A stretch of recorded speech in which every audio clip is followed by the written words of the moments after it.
السلام علیکم، میں ناصر جمال، احترام نیوز نیٹ ورک میں میں آپ کو خوش آمدید کہتا ہوں۔ احترام نیوز نیٹ ورک ہمیشہ عوامی مسائل پہ ہم آپ کو مختلف مسائل کے بارے میں آپ کو آگاہ کرتے ہیں۔ مختلف مسائل پہ ہم بات کرنے کے لیے عہدیداران صاحبان کو بلاتے ہیں، سچویشنز کو بلاتے ہیں۔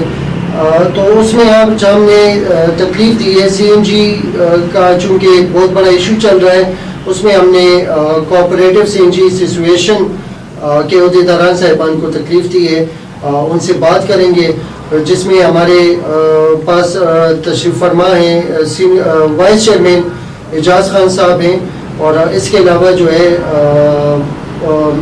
ممبر ٹیکنیکل کے عہدے پہ ہیں انجینئر علم زیب صاحب۔ السلام علیکم جی۔ وعلیکم السلام جی، تھینک یو ویری مچ۔ اعجاز خان صاحب، یہ بتائیے گا کہ آپ کی سچویشن کیا مشکلات دیکھ رہی ہے، اور CNG کے بارے میں جو یہ مسائل ہیں اس کے بارے میں آپ کیا کہتے ہیں جی؟ بسم اللہ الرحمن الرحیم۔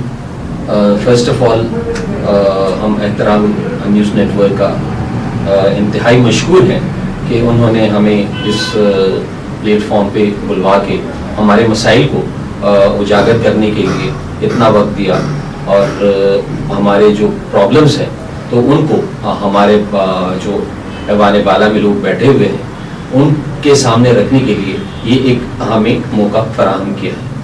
اب اس کے علاوہ میں آتا ہوں اپنے CNG ایسوسیشن کی طرف، کہ کوآپریٹو CNG ایسوسیشن ہم نے لاسٹ ایئر اس کو اسٹیبلش کیا پراپرلی، ایک رجسٹرڈ آرگنائزیشن بنا دیا تھا، لیکن اس سے پہلے بھی مطلب ہم لوگ اس حوالے سے اس پہ کام کر رہے تھے کہ CNG سیکٹر جو ایک تباہی کے دانے پہ پہنچ چکی ہے، اور اس میں کچھ مفاد پرست لوگ اس چیز کو ابھی بھی تباہی کی طرف لے کے جا رہے ہیں، لیکن یہ لوگ میں کہوں گا کہ ناسمجھ ہیں، ان کو اتنی سمجھ بوجھ نہیں ہے، یا مے بھی ہو سکتا ہے کہ دولت کی ہوس نے ان لوگوں کو پاگل بنا دیا ہے، جس کی وجہ سے جو ہمارے صوبے میں KPK کی میں اسپیشلی بات کروں گا کہ واحد اگر ایک اچھی انڈسٹری چل رہی تھی تو وہ CNG سیکٹر تھی۔ اس کے علاوہ ماربل ہے یا دوسرے والے چھوٹے موٹے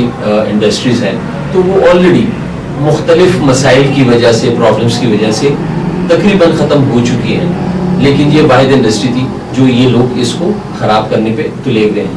اور ہم لوگ الحمدللہ جب سے ہم نے اس چیز کو ٹیک اوور کیا ہے، تو ہم نے اس میں صرف CNG سیکٹر میں اس کی پیسہ کمانے کے حوالے سے بات ہم نہیں کرتے، بلکہ ہم ایک ویلفیئر پوائنٹ آف ویو سے اس چیز کو دیکھتے ہیں کہ اس سیکٹر میں ہمارے پاس جو فیلرز ہیں، غریب لوگ ہیں، اس کے علاوہ ٹیکسی ڈرائیورز، رکشہ ڈرائیورز، یہ لوگ آتے ہیں اور یہاں سے 2-4 روپے کی مطلب اگر ہم بات کرتے ہیں تو اپنے باقی دن کی روزی انہی CNG کے تھرو کماتے ہیں، اور اپنے بال بچوں کے لیے کچھ کما کے شام کو لے کے جاتے ہیں۔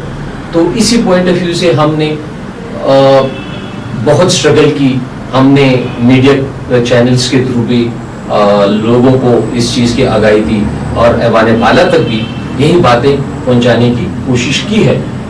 اس حوالے سے ہم نے اسمبلی ہال کے سامنے بھی ایک جلسہ بھی کیا تھا، اور وہاں پہ پروٹیسٹ بھی اپنا ہم نے ایک پروونشل اسمبلی کے سامنے رجسٹرڈ کرانے کی کوشش بھی کی ہے، جس میں نامزد میئر پشاور زبیر علی خان صاحب انہوں نے بھی شرکت کی، اور اس کے علاوہ جماعت اسلامی ان لوگوں نے بھی ہمارے ساتھ بھرپور ان چیزوں میں شرکت کی ہے، تاکہ جو یہاں پہ اس سے ڈائریکٹلی اور انڈائریکٹلی لوگ افیکٹ ہو رہے ہیں، کیونکہ رکشے میں یا ٹیکسیز میں کون سفر کرتا ہے؟ غریب عوام کرتا ہے، اور اس کو اگر وہ پیٹرول والی ٹیکسی پہ یا رکشے پہ سفر کرتے ہیں تو ان کو 1 کلومیٹر 20 سے لے کے 25 روپے میں پڑتا ہے، اور اگر کمپیریٹیولی ہم دیکھتے ہیں تو CNG والی گاڑی پہ ان کو وہی ٹریولنگ جو ہے 12 سے لے کے 15 روپے میں پڑتی ہے۔ تو اب آپ اس کا موازنہ کریں تو تقریباً 100% کا ایک ڈفرنس ہے۔ شیخ میں بھی فرق آ جاتا ہے جی بالکل ناصر صاحب آپ نے صحیح فرمایا. آپ ٹرانسپورٹیشن کو دیکھ لیجئے گا, یہی ٹرانسپورٹیشن اگر آپ کے رورل ایریا سے چیزوں کو ٹرانسپورٹ کرتے ہیں, شہری آبادی کے طرف لے کے آتے ہیں, تو وہاں پہ اس کے کرایوں میں کتنا فرق آتا ہے. تو وہ کرایوں کا فرق آپ کا شیخ النوش پہ پڑتا ہے, اور اس کے ریٹس کہاں سے کہاں چلے جاتے ہیں. تو ان چیزوں کو بھی دیکھنا چاہیے. اور صرف اگر ہم یہ ٹیکسی ڈرائیور, رکشہ ڈرائیور, ہم لوگ ہمیشہ غریب لوگوں کی بات کرتے ہیں کہ اس سے کم 7.5 سے لے کے 10 لاکھ کے قریب لوگ افیکٹ ہو رہے ہیں. تو یہ اتنی بڑی ایک انڈسٹری ہے جو ہماری KPK میں ابھی تک زندہ ہے. تو وہ بھی کچھ الحمدللہ اچھے لوگوں کی وجہ سے یہ چیز چل رہی ہے.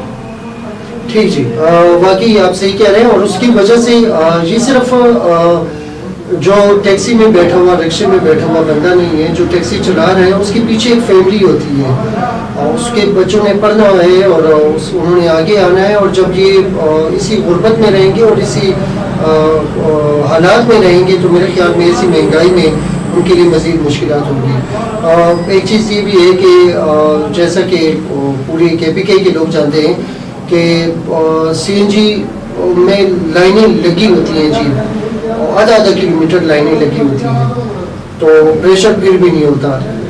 اس کے بارے میں آپ کیا کہتے ہیں؟ اگر بنسبت اس کو پنجاب کی طرف دیکھیں, سندھ کی طرف دیکھیں, تو وہاں پہ تھوڑا سا بہتر ہے پریشر. جی ناصر صاحب, آپ نے بڑا ایک اچھا کویشچن ریز کر دیا ہے, اور میں اس پہ تھوڑا سا ڈیٹیل میں بات کرنا بھی چاہوں گا.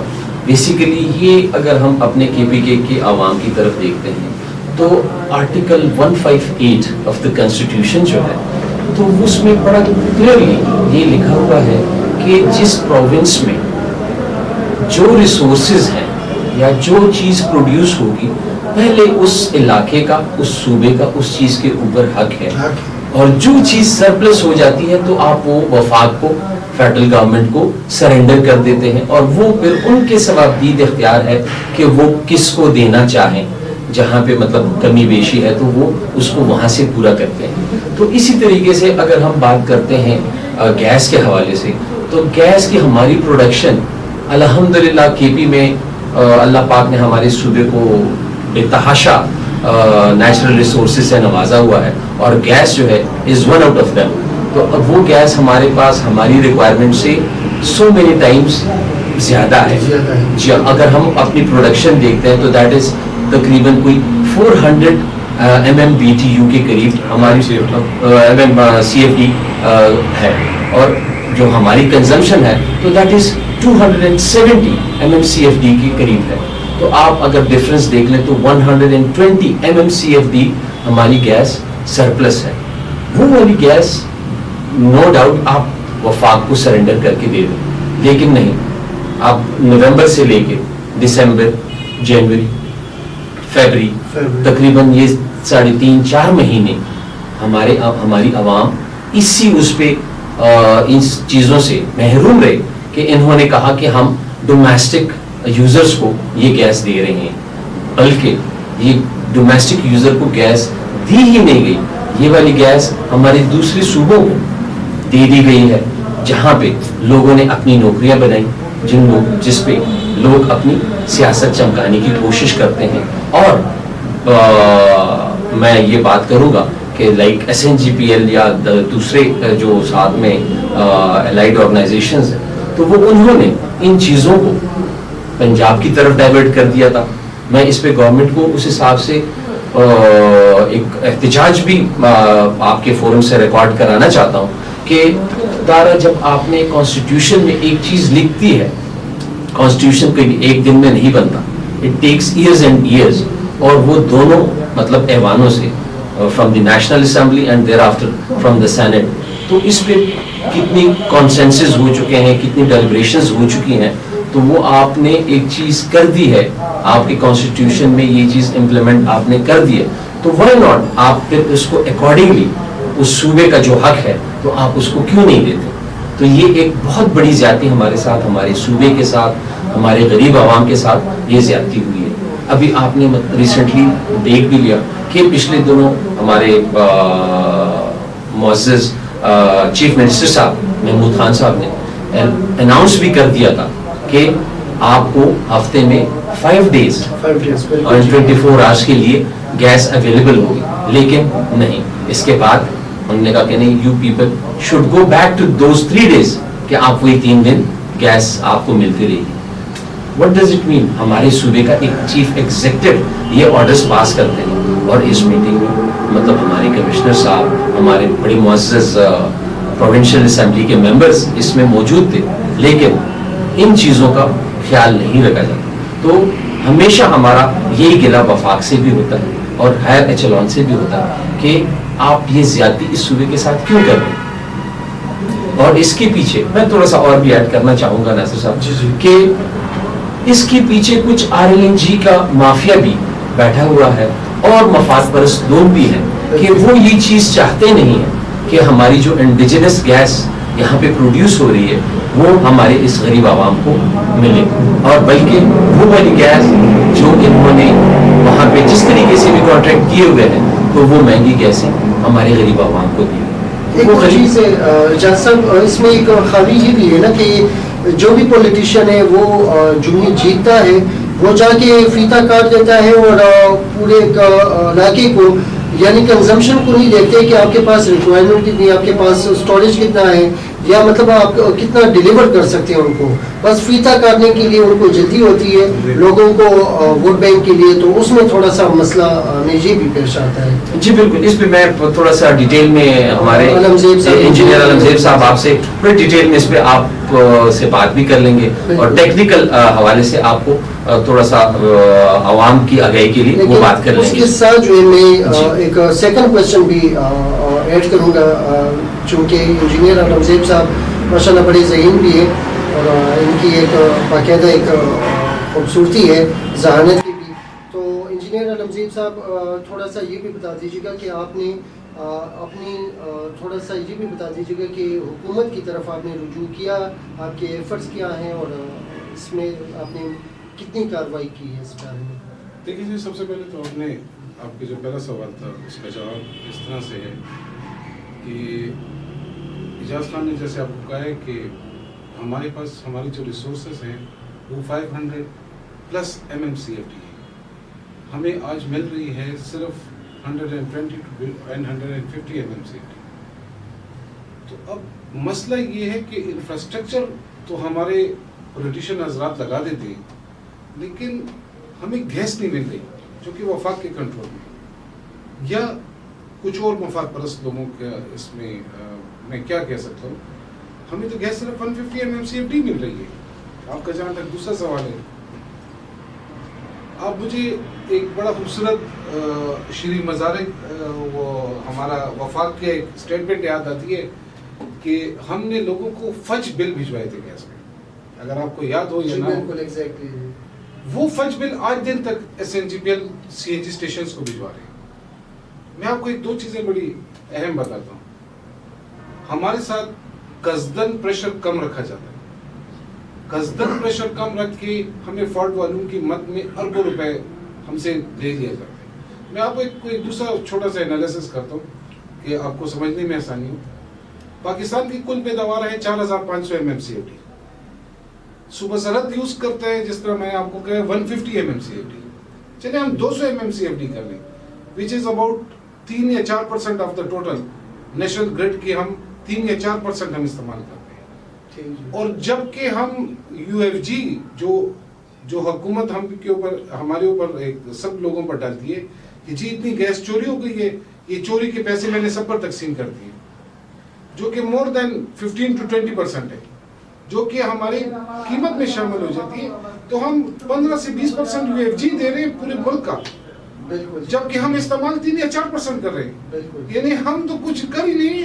اگر اصل میں دیکھیں, اگر 4500 کا اگر آپ 15 یا 20% نکالیں تو 700-800 MMCFD بنتا ہے. تو ہم استعمال 150 MMCFD کر رہے ہیں. تو ہم بل کس کا دے رہے ہیں؟ ہم سارے پاکستان کا بل دے رہے ہیں 800 MMCFD کی صورت میں, مہنگی گیس خریدنے کی صورت میں. دوسری میں آپ کو بات بڑی انٹرسٹنگ بتاؤں, سب سے مہنگا ریٹ ہمارا ہے, ہم more than 1300 پر MMCFD دے رہے ہیں, جبکہ اگر آپ یوریا سے اٹھائیں تو وہ 500-600 سے شروع ہوتا ہے اور ہمارا 1387.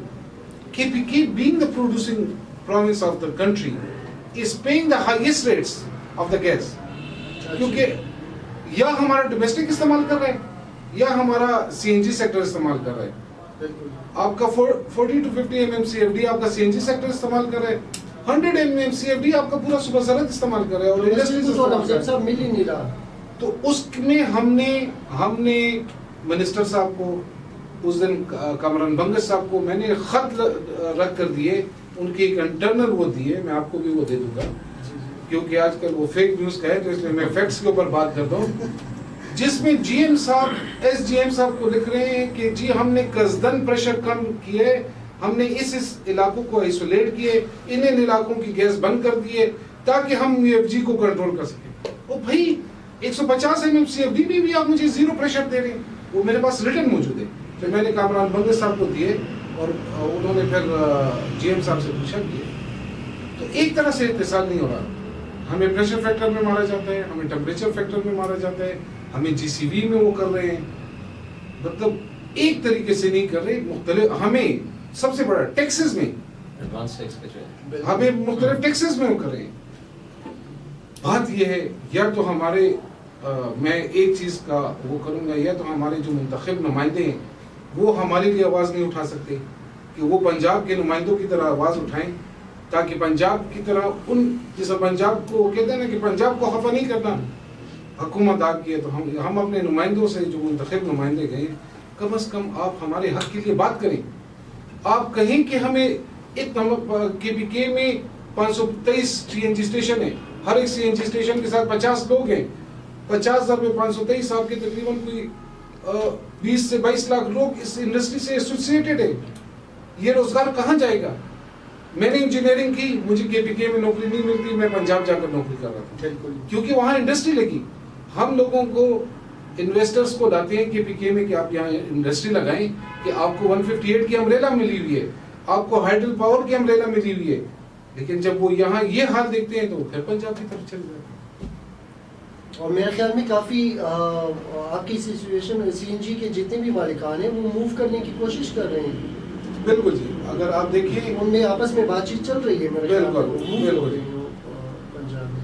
ایک اور چیز یہ تو اس سچویشن کی بات ہے, چلے میں تھوڑا سا اس سے دور ہٹ کے میں بات کر لیتا ہوں. پمپ میں اگر دیکھتے ہیں تو جو 7 بجے کا ٹائم ہوتا ہے اس کے بعد بھی تھوڑا سے پمپ کھلے رہتے ہیں. ایک یہ میں اپنے معزز عہدیدار مہمان صاحبان جو ہیں اعجاز خان صاحب اور انجینئر آدم صاحب صاحب دونوں سے میرا سوال ہے کہ پمپ میں گیس اگر فرض کریں وہ 7 بجے تک حکومت ٹائم دیتی ہے تو 9 بجے تک وہ کھلا رہتا ہے, ڈنڈا لگایا ہوتا ہے, اپنی مرضی سے وہ اندر گھسا دیتے ہیں. دوسری بات یہ ہے کہ ایک چیز ہم نے یہ بھی نوٹس کی ہے کہ اب جیسے حیات آباد میں ایک پمپ ہے اس کی, اور حاجی کیمپ میں ایک پمپ ہے, وہاں پہ اگر آپ جاتے ہیں وہاں سے ٹینکی بھرواتے ہیں تو وہ 2 دن کام کر دیتی ہے. لیکن کسی ایک پمپ پہ جو ہے مخصوص کچھ پمپ ایسے ہیں جہاں سے آپ ٹینکی بھرواتے ہیں تو وہ جو ہے وہ 1 دن کام کرتی ہے. یہ کون سی میں آپ کو اس کا جواب میں دوں گا کیونکہ ٹوٹلی ٹیکنیکل سوال ہے, ٹیکنیکل چیز ہے. دیکھیں میں دنیا کی سب سے بڑی فرم ہے ڈنگوٹے گروپ آف کمپنیز میں, اس میں میں ہیڈ آف آپریشن اور ہیڈ آف بزنس ڈیولپمنٹ اب بھی کام کر رہا ہوں. اور ان کے تقریباً وہاں ہمیں سب سے بڑا مسئلہ تھا چوری کا. آپ کا سوال اگر میں اس کا لبے لباب نکالوں تو کیا چوری ہوتی ہے, سمپل آپ نے تو اس کا جواب میں آپ کو دیتا ہوں. تو وہاں ان کو میں نے یہ پروپوزل دی کہ جی آپ یہ ڈیزل کو ہٹا کر اس کے ساتھ گیس کو اپنے ڈیزل کے 12,000 ٹرکوں کو گیس پر کنورٹ کرتے, چوری ختم ہو جائے گی.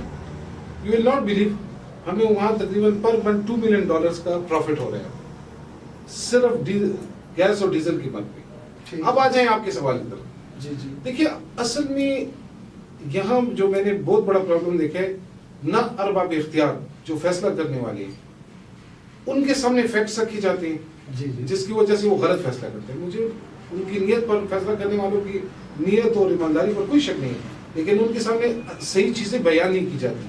اور جو یہاں پر ریگولیٹرز ہیں وہ بھی نہیں سمجھتے کہ چیز کیا ہے. جس طرح آپ نے کہا کہ 7 بجے وہ ہے بند ہو جانا چاہیے تو 9 بجے تک وہ کیوں چل رہے. ہمارا CNG اسٹیشنز کا مثال یہ ہے کہ وی آر مینوفیکچرر, ہمیں اسٹیٹس دیا گیا مینوفیکچرر کا. ہم کیا مینوفیکچر کرتے ہیں؟ ہم بیسیکلی را گیس اٹھاتے ہیں, اس کو کمپریس فارم میں مینوفیکچر کرتے ہیں اور پھر اس کی ایک انوینٹری ہم رکھتے ہیں جو ہمارا سٹوریج ہوتا ہے. ہمارا اب ہر ایک اسٹیشن کا سٹوریج کسی کا بڑا ہے کسی کا چھوٹا ہے. جیسے آپ نے شاہ سی این جی کی مثال دی تو اس کا 30,000 واٹر لیٹر کا سٹوریج ہے, 30,000 کا, اور ایک عام اسٹیشن کا 2,000 ہوتا ہے. میں آپ کو سمپل کہوں, اگر آپ اوپر ٹینکی 50,000 لیٹر کی لگائیں تو وہ کتنے دیر کام کرے گی, اگر آپ 2 لیٹر کی لگائیں تو وہ کتنے دیر کام کرے گی. تو ہم پر لائن سے گیس بند ہم کر دیتے ہیں, ہم اپنا کمپریسر نہیں چلاتے, وی اسٹاپ مینوفیکچرنگ. لیکن ہمارے مسئلہ یہ ہوتا ہے کہ ہمیں اپنا سٹوریج کو 250 بار کے اوپر پریشرائز نہیں رکھ سکتے, اس کو ڈی پریشرائز کرنا ہوتا ہے. اس کو ڈی پریشرائز کرنے کے لیے کسی کا 2 بجے تک اسٹیشن سیل کرتا رہتا ہے, کسی کا 8 بجے تک کرتے ہیں, کسی کا 9 بجے تک کرتا ہے. اور یہی بات میں نے ڈی سی صاحب کو سمجھائی. آپ کو میں ایک بڑا اسٹانشنگ چیز بتاؤں جی, ڈی سی صاحب آئے ہیں, ڈی سی صاحب نے آ کر ہمارے پرچے کر رہے ہیں. کیوں کر رہے ہیں کہ جی آپ نے ریٹ بڑھا دیے. ہم نے کہا جی ہم وی آر ڈی ریگولائزڈ. اب میں نے پہلی دفعہ دیکھا ہے کہ بھئی ڈی سی صاحب دفعہ 144 لگا رہے ہیں سی این جی کے بزنس کے اوپر کہ ہم دہشت گرد ہیں, دفعہ 144 کے تحت بزنس نہیں کر سکتے. ڈی سی صاحب پرچے کاٹ رہے ہیں, کس چیز کے 25 ہزار کے پرچے کاٹ رہے ہیں کہ فیڈرل حکومت کہتی ہے کہ آپ ڈی ریگولائز ہیں, جی ہمارا یہ فکس ریٹ ہے اور آپ نے جو ریٹ لگا دیا بیچے. ڈی سی صاحب کہتے ہیں نہیں بھائی تم نے یہ کیسے ریٹ لگایا, تم پہلے مجھ سے پوچھو گے. تو اس وجہ سے تو پاکستان میں بزنس مین یہاں سے بھاگ رہا ہے. آپ چلے جائیں, میں نے آپ کو کہا میں انٹرنیشنلی کام کرتا ہوں, بنگلہ دیش چلے جائیں, آپ کی ازبکستان کی ایمبیسی کی میرے پاس موبائل میں پڑی ہے, وہ کہتے ہیں آپ جی بزنس مین لے کر آئیں, ہم ان کو انسینٹیو دیتے ہیں. آپ کا یہاں سے کیپٹل شفٹ ہو رہا ہے, اب سینٹرل ایشیا شفٹ ہوگا. ہم اپنے بزنس مین کو ہماری ایڈمنسٹریشن خود بھگاتی ہے اور پھر تفریق کرتی ہے. آپ کو ایک دوسرا انٹرسٹنگ فیکٹ بتاؤں, جو حق کی بات کرتا ہے اور بزنس کی بات کرتا ہے اس کو کہتے ہیں یہ چور ہیں اور دشمن ہیں. جو ان کے اپنے مطابق کہ جی جو ڈی سی صاحب نے کہا انہوں نے مان لیا, اس کو سامنے رکھ دیتے ہیں. میں یہ کہتا ہوں کہ جب آرٹیکل 158 موجود ہے سپریم کورٹ کی, میں نے ڈی سی صاحب سے ایک سوال پوچھا کہ سر آپ ہم پر دفعہ 144 کس طرح لگا سکتے ہیں, آپ سپریم کورٹ کو نہیں مانتے, آپ ہائی کورٹ کو نہیں مانتے, آپ کیا کرتے ہیں؟ کہتے میں کسی کو بھی نہیں مانتا, میں اپنے پین کو اور اپنے ڈنڈے کو مانتا ہوں. ہر کیا کریں.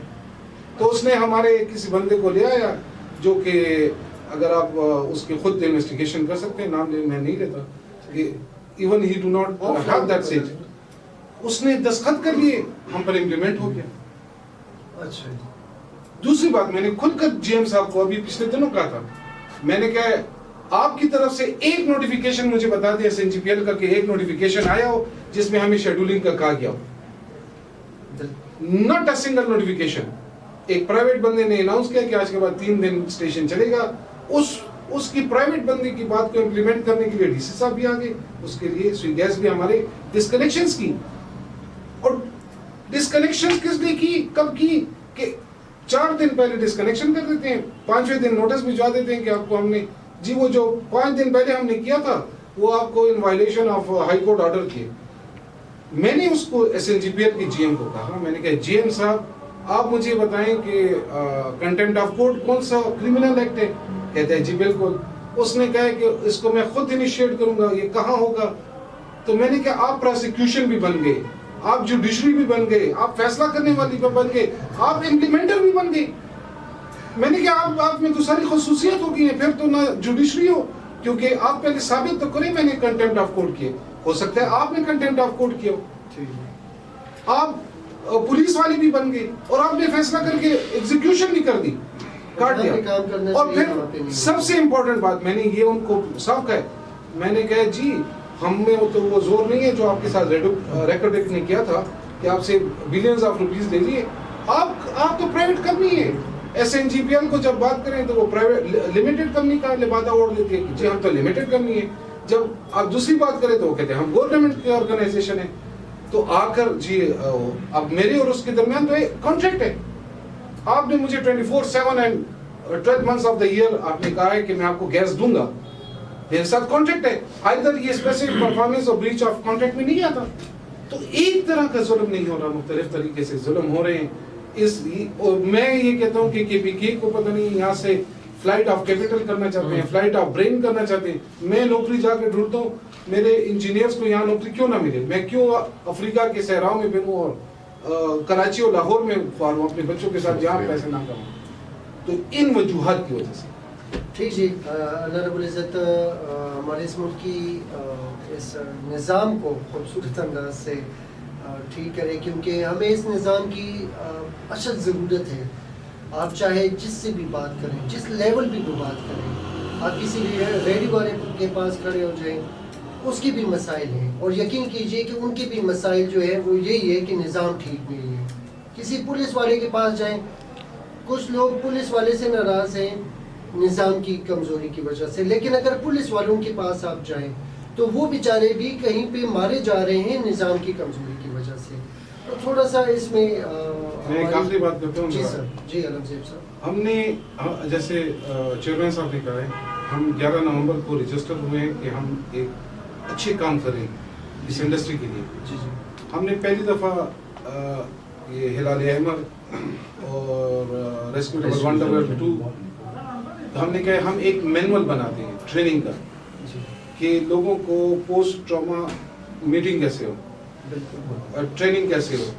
یہاں پر ہم ہر ایک CNG اسٹیشن کو ہلال احمر کا رسپانس سینٹر بنائیں گے. ٹھیک جی, ہماری گلہ یہ ہے ارباب اختیار سے کہ ہمیں اچھے کاموں کے لیے ٹائم دیا جائے. بالکل, ہم ویلفیئر کے کام کریں. ہمارے پاس ٹریننگ مینولس پڑھی ہیں, ہم نے سوئی گیس کو خط لکھا, آج دن تک سوئی گیس پتہ نہیں ٹریننگ کے پیسے کہاں کرتی ہے, کیونکہ ہم سے ہلال احمر والے ٹریننگ کے لیے فنڈس مانگ رہے تھے. ہم نے کہا کہ جی you are beneficiary, you fund in it. DC صاحب کو کہا ہے کہ یو فنڈ ان اٹ, کہ یہ عام عوام کو, کیونکہ ایک چیز میں بڑی امپورٹنٹ کہنا چاہتا ہوں, آپ کے پلیٹ فارم سے جائے دیکھیں, اب تک پاکستان از دا لارجسٹ ان CNG, دنیا میں پہلے نمبر پر ہے جو CNG استعمال کر رہے ہیں. آج تک ہم HR ٹرینڈ HR نہیں پیدا کر سکے جو باہر کے ملکوں کو جا کر جائے. جی جی, باہر جب ٹرین HR آپ نہیں بنائیں گے, آپ نے 22 سال میں جنہوں نے 22 سال زندگی گزاری ہے, either they are trained. میری یہ کوشش تھی, کوآپریٹو کی یہ کوشش تھی, ہم سب کی یہ کوشش تھی کہ ہم وہ ٹرین HR کر کے ان کو سرٹیفکیشن دیں کہ دنیا میں خاص کر افریقہ میں اس کی بہت بڑی مارکیٹ ہے. میں جہاں خود کام کر رہا ہوں, دیکھ رہا ہوں, تو یہاں سے یہ HR جائیں وہاں پر شفٹ ہو, جن کا 22 سال کا ایکسپیرینس ہے اور $5,000-6,000 $6,000 کی تنخواہ وہاں نہیں. لیکن اس میں حکومت سے یہ ہے کہ وہ ہمیں مدد کرے کہ ہم ان کو ٹرین کریں انٹرنیشنل مارکیٹ کے مطابق. ٹھیک جی, بہت بہت شکریہ آپ کا تھینکس جی, بہت بہت شکریہ آپ کے آمد کا, میں انتہائی شکر گزار ہوں. تھینک یو سو مچ. اللہ حافظ.